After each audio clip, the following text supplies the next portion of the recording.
বিদিশার গল্প পাঠের আসরে সকলকে আরেকবার স্বাগত।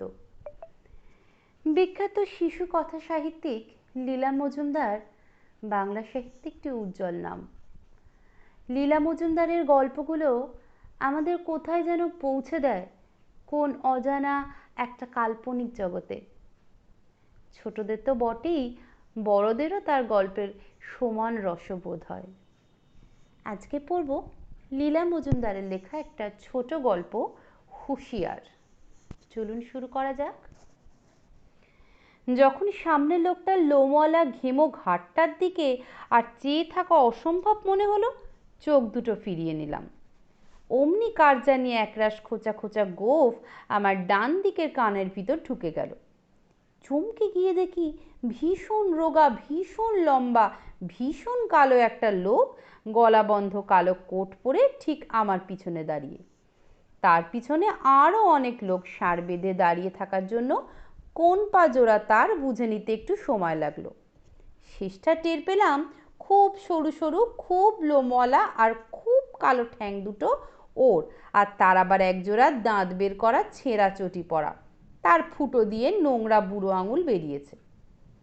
এই লোকটা হাসি হাসি মুখ করে আস্তে আস্তে আমার কানের মধ্যে থেকে তার গোঁফটা সরিয়ে নিতে নিতে বলল, মানি ব্যাগটা আরেকটু খামচে ধরুন, যা চোর চামারের উপদ্রব।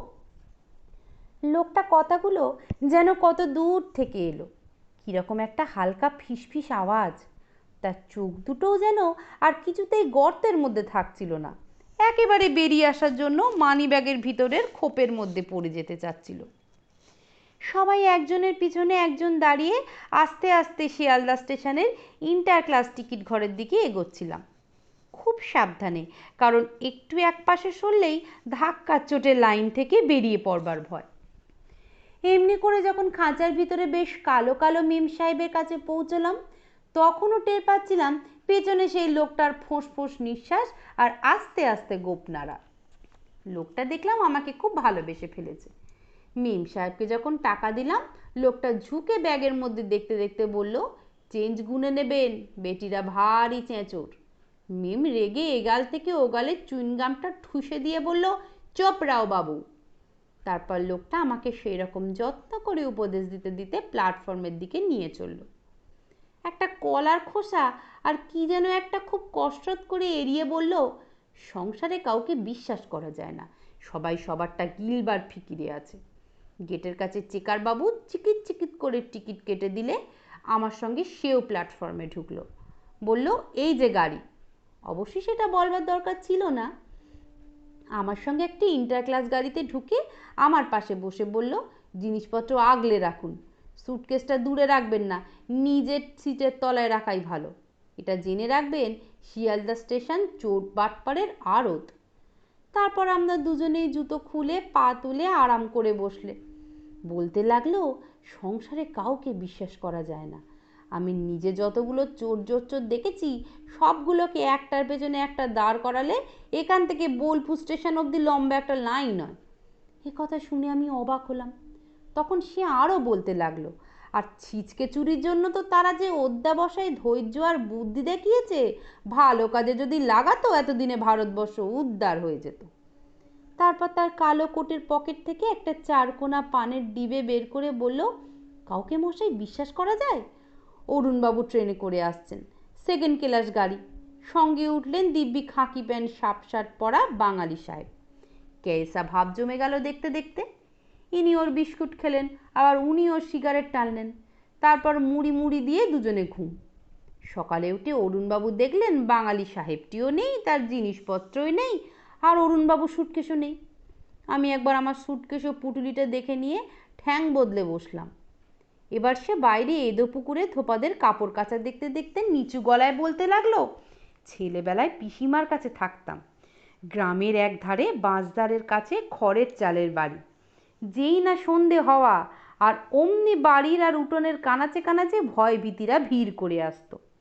বাঁশধারে শুকনো পাতা খসার শব্দ থেকে আরম্ভ করে আমাদের মেনি বেড়ালটার ক্যাঁক করে ইঁদুর ধরার আওয়াজটা পর্যন্ত সূর্য ডোবার পর কেমন যেন অন্যরকম লাগতো।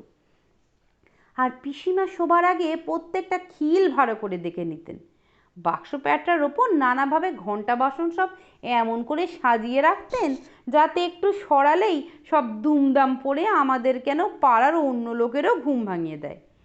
এই সব করতে করতে পিদিমের তেলটুকু পুড়ে যেত আর আলো নিভে যেত। পিসিমাও অমনি খচমচ করে বিছানায় ঢুকতেন। মাঝে মাঝে ওর ঠান্ডা খড়খড়ে পা আমার গায়ে লেগে যেত, আমি শিউরে উঠতাম।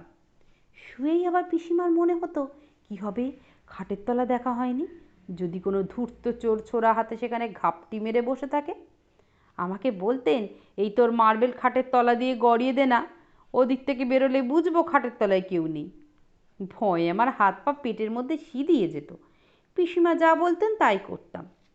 একবার খাটের পায়ায় মার্বেল আটকে গেল, আর সারা রাত পিসিমা আর আমি জেগে ঠকঠক করে কাঁপতে লাগলাম। আর কখনো যদি পিসিমা আগে শুতেন, আমাকে অন্ধকার করে শুতে হতো।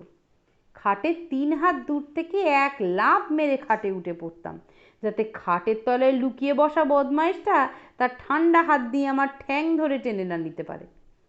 একদিন হিসেব ভুল হওয়াতে পিসিমার পেটের ওপর ল্যান্ড করেছিলাম, আর পিসিমা আমার কান টান মলে বারবার বলতে লাগলেন উনি স্পষ্ট টের পাচ্ছেন ওর নাড়ি ভুড়ি সব এলিয়ে গেছে।